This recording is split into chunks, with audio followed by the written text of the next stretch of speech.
Kung bago ka lang dito sa channel ko, welcome po sa another episode ng aking tutorials. Dito sa OK Online Kelly, kumusta po kayo? Alam kong kaya mo pinindot ang video na to ay gusto mong malaman kung paano maglagay ng profile picture sa iyong Google account.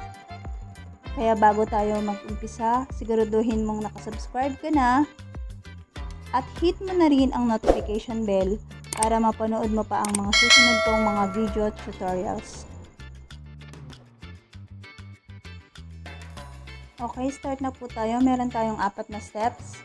Ang unang step, press mo yung Gmail mo and then press mo yung profile picture sa upper right side. Step 2 yon. And then step 3, press mo yung may camera.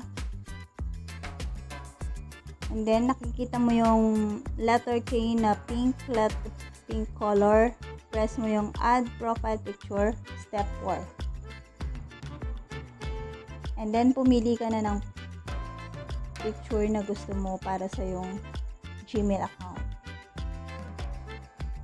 Yan, pwede mo siyang i-crop. And then set as profile picture.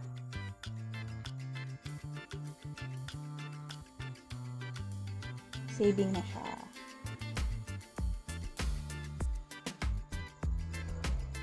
Ayan. The change will appear across all your Google services soon. Okay? So, that's it. Finally, na-upload na natin ang profile picture sa ating Gmail account. Pwede natin gamitin ang profile picture na yon sa ating YouTube channel. At pwede rin natin tong palitan after 24 hours.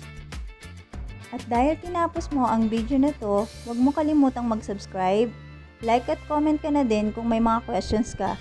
Maraming salamat po sa inyo. Ito po muli ang inyong lingkod, Online Kelly. Bye-bye!